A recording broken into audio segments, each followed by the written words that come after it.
እዚ አፎት ሚዲያ ዩ ሰላም ጥዕና በልና ዝተፈላልየ ቦታን ኩነታትን ኮይንኩም ድላዋት አፎት ሚዲያ ተካተሉ ክብራትን ክብሯናን ነሳት ዝተዋለዶ ዋናው ምዕዋለታት ሒዝናልኩም ቀርብና ኣለና ሓበራዊ ጻንሒትኩም ሳናክኹም ብምዕዳም ናብ ዘርዘራቱም ክነሰጋግረኩም ጀነራል ታደሰ አንደበታው መገሻ ከም ዝገበረ ተፈሊጦም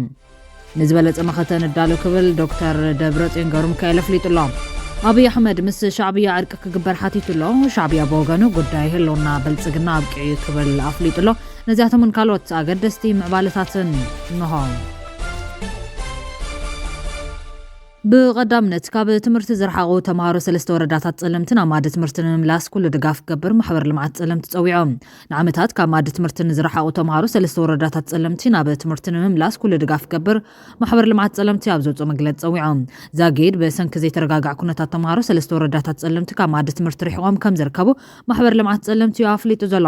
ኣብዚ ዝጅመር ዘሎ ሓድሽ ዓመት 2018 ዓመተ ምህረት እንተኾነ ብወገን መንግስት ፌደራል ይኹን ክልላት አካላት ትምርትን ምጅማር ዝተገበረ ምድላውን ዳን ከም ዘይለውን ገሊጾም ድሌት ህዝብ ማኸል ዘይገበረን ፖለቲካዊ ሃልከ ህዝብ ዘየድልዮ መንነት በኃይልን ምጻን ኣብቶም ከባቢታት ዝግበሩ ተግባራት ተቐባልነት ከም ዘይብለሞን ነቲ ማሕበር ኣፍሊጡሎ ሃገራውያንን ዓለም ለኻውያንን ናይ ሰብኣዊ መሰላት ትካላት ትካል ሚድያን ብሓፈሻ ይምልከተን እዩ ዝብል ኣካል ኩሉ ተምሃሮን ኣማድን ምምላስ ድጋፍ ክገበር ጻውዒቱ ቀሪቡሎ ተምሃሮ ሰለስተ ወረዳታት ጸለምቲ ኣብ 2018 ዓመተ ምህረት ትምህርቲ ክጅመር ሰላማዊ ቃልሲ ከም ዝገበር ዘፍለጠት ማሕበር ኩሉ ፈታዊ ልምዓትን ዕቤትን ኣበርክቶ ክገበር እውን ጻውዒቱ ኣቅሪቡሎ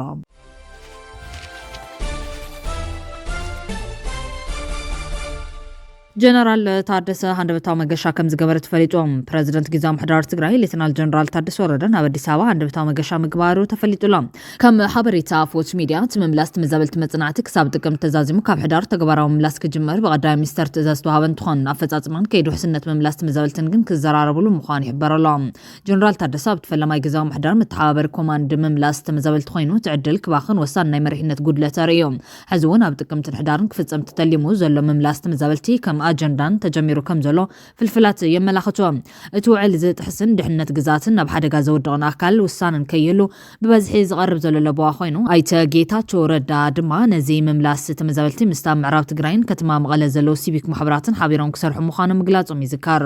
ኣማኻሪ ቀዳማይ ሚኒስተርን ንጉዳያት ምዕራብ ኣፍሪካ ኣይተ ጌታቸው ረዳ ጀነራል ታደሰ ኣብ ጉዳይ ትግራይ ንክሕግዞ ብቕንዕና ተናጊርኑ እዩ ኣነ እውን ኣብ ጉዳይ ትግራይ ክሳብ ስራሕኹ ዝከኣለን ክሰርሕ ኢሉ ክብል ዝገለጸ ኣይተ ጌታቸው ረዳ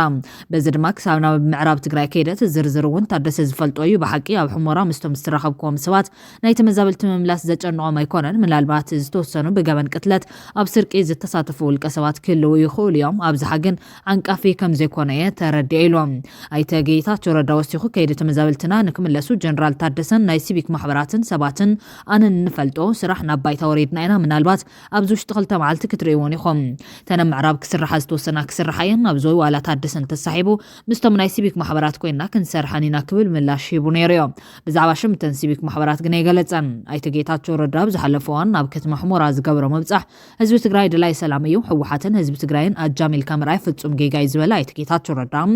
ሰላም ንምፍጣር ክልቲኦም ኣካላት ሓደ ከም ዘይኮኑ ክፍለጥ ኣለዎም ሕቶ ሰናይ ምምሕዳር ህዝቢ ወልቃይት ግቡእ እዩ ብሕጋዊ መንገዲ ክርአ ከም ዘለዎ ድማ ኣገንዚቡ እዩ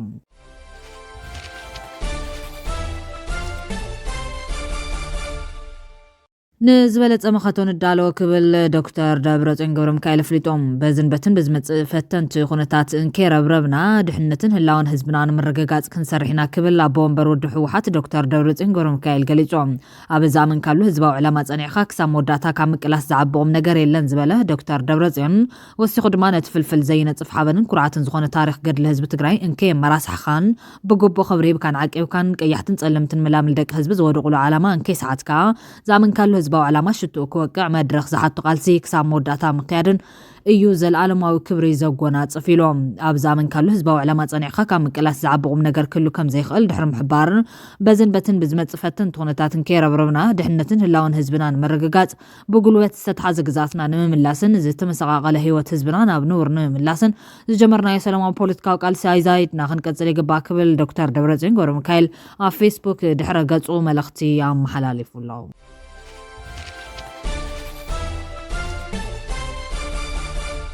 أبي أحمد مس شعبية عرق كجبر حتيتهم شعبية بوجانو قد هلونا بلتقنا بقي كبل فليت اللام إثيوبيا موطن متون برا كتكفتن إزاي تعرف قدام خان تفليتو هاجرات الزوا بزغلط فجزء ندردر عرسهم دلوك جبرو قدام سرابي تزارب الله إثيوبيا نزل العالم سرتي جغراف خينا كتنا بريا إيلو زحسب إثيوبيا ونتاليو زموت إيلو لام إثيوبيا نزل العالم سرتي جغراف خينا كتنا بريا إيلو زحسب إثيوبيا ونتاليو نسو زموت يكول قدام سرابي أحمد تزاربهم تقدام سرام رعارب مصحفو يمدمر منغست كم زغلطو اسرتيناي جغراف خوينا كتنبر يايلو زحسب إثيوبيا ونتاليو نسو زموتايو لمناتنا نزغون قيح بحر مليسخا نمحتات سجن زطراطرن ولدو مفطارو اكال نايتا هاجر سبرات سنل بونا مخان تزاريبهم كند إثيوبيا تاكل هاجر تغليفان دقنا كتسغاغرلو ايل كاممان غبو تحساسبا يكونن نزن معوات وق غونص يدل ناين امنن نزون يون 5 عامات እና ተለማመጥና ዝነበር ናይሎም حزون بسلام بمسارات عالم لخ حقي إثيوبيا كاب زعصوا برن دخا كاب زبل مصويعان كتجلاجل الوايل ناسلنا من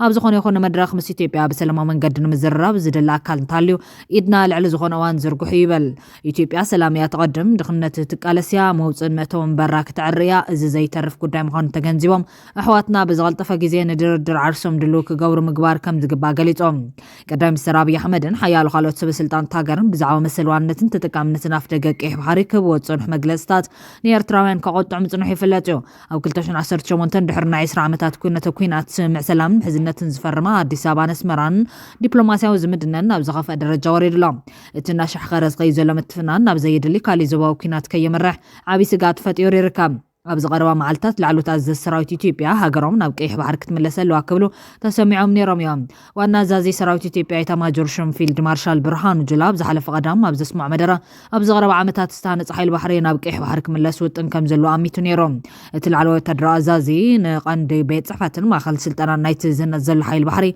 أبز مرغلواني نتمجلت هي وزلوا سراوت إثيوبيا أبزوت صبصاب نبز نورن نبقيح بحركة ملسوت بيس جبروا الحيل بحري إثيوبيا بل نبتاجرنا بشرح تدفي أزوت اللقيح حركة ملسلة زقبام حيل بحر إثيوبيا بغلطف كنت فيلد مارشال برهان جلا ممرح كم زهبو ونيتاكس شعبيات مالين بلتقنا بزهبو ملاش نزواو سلامنا هقراون حقن حدا قازق قالي عندها بلتقنا يلولا ولدنا كمسلو تنبلالي عسيا مغمج ازي كدنت مدر خدنت يبلوم الزينتي بوغن سرعت بلتقنا بيبي ابز على فوارح كسمع صنحه ابزغنيات زدما بصعق زغصل حلم مونا لالاو مسكوت بحري بلك زقلص يزبل شعبيا زبل على وسب سلطان كادرتات عصوات نطفت محبرا مرخويتاتن كالوت አካላትን በመንገድ ማዕከናት ዜና መደረታት ድግሳትን ካለ ጋጣምታትን ዝደጋገም ዘሎ ጽዑቅ ዜናው ዘመታ ነቲ ዘይሕጋውን ሃዋኽን እኪ አጀንዳ ሕጋዊ ሃገራዊ ባህግን መምሳል ዝግበር ምውስዋሲዩ በመርዝ ሓሶትን ጽውጽዋይን ዝተላዕጠጠ ጽዋ ትረኻብ ምዃን ድማ ንኢትዮጵያ ጥራሕ ዘይኮነ ዝሰፍሐ ዞባና ጠንቅ ዘይምረጋዕ ክኸውን ዝኽእል ዕንደ ራእዩ ክብልዮ ዘጠንቃ ሰበስልጣን በልጽግና ሕልፍ ሓሊፎም ነቲ በዓሎቕን ምጉዕጻጽን ኣህጉራዊ ሕግን ከምኡውን ብታዲድን ሓይልን ንዘመናት ክሰምር ዘይከኣለን ተኸታታሊ ወለዶታት ኢትዮጵያ زبلعن حلمي مونان زينات كمسكوت بحري كم تفتراون زي ترفن جيرهم بقراك الزاروي سمع له زبل شعبيا انتخونا جن بدبلوماسي انتزيكونا بحيلي كساب موالون باتحهم يوم ابز غربا معلتات مسم مرا حاص بهداسه تتحيزو دما حلمي شح عمت فلقنيل معلب رخيب الله قداك ايح بحر دما ناي غزي حتو طرحيو قيح بحر قدم 30 عامات اكال ايثيوبيا ينيرو نايت مال جيغ ايو صبح كرمي كمون ايثيوبيا وقيح بحرن وانت ودب عسبن تاريخاو مساله لو اكبل تسمعهم كاباج ፖለቲካዊ ቁማር ተገልቢዮም ነዛዓል ጀውጀው ዝርታው ሃገራዊ ፖሊስ ንምምሳሉ ብጽዑቕን ሰፊሕን ሸፈነ ማዕኸናት ዜና ዝተሰነየ ጻዕርታት ከካይዱ ቀኒዮም ኣለዉ እቲ ዕላማ ንጹር እዩ ነዚ ሓደገኛ ዕንደራ ተቐባልነት ንምርካብ ነቲ ዘይንቡር ንቡር ንምምሳል ከምኡውን ነቲ ዘይሕጋዊ ጉዳይ ግዛታዊ እጀታ ሕጋዊ መልክዕ ንምትሓዚ በማሊ ዝሕብር ህግደፍ እዞም ቅንጣብ ሕንከት ዘይብሎም ሰበስልጣን ክብል ዝገለጾም ሻዕብያ ንዝፈጠርዎ ጽዋ ትረኻ ንምርጓድ ነቲ ዝጸልመተ ምዕራፋት ዘመናዊ ታሪክ ናይ ዘባ ዝኾነ እዋን ምልሓቕ ክጠቕሱ ይሰምዑ እዮም ነዚ ዘይሕጋዊ ተግባርን ግናይ ሕሉፍን ብምግና نون تاريخ ጥምዘዞ ጥራሕ ዘይኮነ ነታ ዓንድታት ዝባው ምረጋዕ ዝኾነ መትከላት ላላውነትን አህጉራዊ ሕግን ንምጉዕጻጽ ክመጣጠሩ ይረአዩ ኣለዉ ኢሎም ነቲ ዘይሕጋዊ ተግባራት ምልሓቕ ዝግበር ወደሳ ድማ ካብ መርኻስ ፖለቲካ ሓሊፉ ካሊ ትርጉም ክወሃቦ ዝከኣል ኣይኮነን ንቑልዑ ወራር ሕጋውነት ንምልባስ ዝድናድን ንኢትዮጵያን ጎረባብታን ከቢድ ሳዕብናት ዘለዎ ክሰግር ዘይብሉ ቀይሕ መብራህቲ ክብል ዝሕብር ሻዕብያ ህልው ኩነታትን ክውንነትን ኢትዮጵያ ብግምት ምሳቱ ዕንደራስ ስልጣን ብልጽግና ዝያዳ ተሓሳሳቢ ይኸውን ቁጠባ ናይቲ ሃገር ብዘይ ግዳማዊ ትካቦ ወይ መግደፍ ደገፍ ኣህጉራዊ ማዕኸን ገንዘብ ዓለማዊ ባንክን ካልኦትን ጠጠው ክብል ዘይኽእል ኣብ ርእሲ ምዃኑ ክብሪ መነባብሮ ድማ ብደረጃ ዓለም ካብቶም ዝለዓለ እዮም በብኸባቢኡ ዝተለዓለን ናባሰ ዝመጽእ ዘሎን ውሽጣዊ ግጭታት እውን ጠንቂ ቅዝፈት ምምዝባል ዕንወትን ድኽነትን ኮይኑሎ ኣብ ከም ዝኣምሰለ ኩነታት ስርዓት ብልጽግና ቀንዲ ኣተኩሩ ኣብ ዘቕልውላዊ ዘይ ብምግባር ንምፍዋሱ ኣብ ክንዲ ዝሰርሕ ነቲ መርዛም መብጽዓ ላዕለዋዊ መስኮት ባሕሪ ኣብ መግዋሕ ተጸሚዱ ምርኣይ ምስቲ ዓበይቲ ዋዕላታት ብምእንጋድ ጽቡቕ ኣለና ዝብል መልእኽቲ ንምትሕልላፍ ዝገበሮ ተዋስኦታት ተደሚሮም ኣተኩሮ ንምጥምዛዝ ዘካይዱ ፈተነ ህድማ ንቕድሚት ጥራሕ ክብል ብልጽግና ኣብ ከቢድ መዋጥር ከምዛቱ ይሕብር እዚ ድማ መራያ ናይቲ ደገፍ ህዝቢ ዘይብሎም መራሕቲ ንውሽጣዊ ጉዳያት ብምስምሳት ግዳማዊ ስጋት ብምጉልባብ ንክብሪ ሰንደቕና ንዕሰል ብዝብል ጣቋ ደገፍ ንምርካብ ኣብ ናይ መወዳእታ ሰዓት ዝገብርዎ ከንቱ ፈንጠርጠሪ ዝብል እቲ ስርዓት እንተኾነ ግን ንባዕሉ ህግደፍ ኣብ ህዝብና ጥር ትብል ድጋፍ ዘይብሎም ኣብ ህዝቢ ጥር ትብል ድጋፍ ዘይብሉ ህዝቢ ብኩናት ጆ ሒዙ ኣብ ኩናት ክነብር ዝደሊ ስርዓት ዝብል ተደጋጋሚ ክስታት ይቐርበሉ ምጽንሑ ይፍለጥ እዮም ግብረ መልሱ ዝቐጸለ ሻዕብያ ኣብዚ ደጊምካ ክንጸር ዘለዎ ኤርትራ ምስ ጎረባብቲ ሃገራት ክትተሓባበር ጸገም ከም ዘይብላ በኣንጻሩ ኣብ ኣህጉራዊ ሕጊ ዝተሰረተ ብግልጽነት ዝዝተየሉን ብጎቦ ቅጥዕታት ዝትግባርን ስምዓትን ከሎ ብዘይ ምስልካ ክትሰርሕ ጸኒሓላ ይኹን እምበር ሓቀኛ ምትሕጋዝ ብበይናዊ ዕንደራን ዘይሕጋዊ ተግባራትን ዘይኮና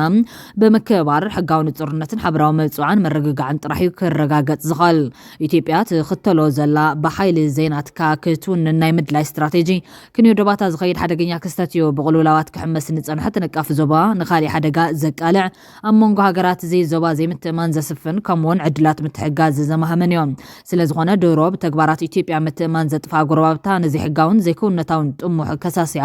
ትጽቢት ክንበረልና ይከኣለን ሳዕቤኑ ከቢድ ከም ዝኸውን ብኣግኡ ዝተፈለጠ ስለዝኾነ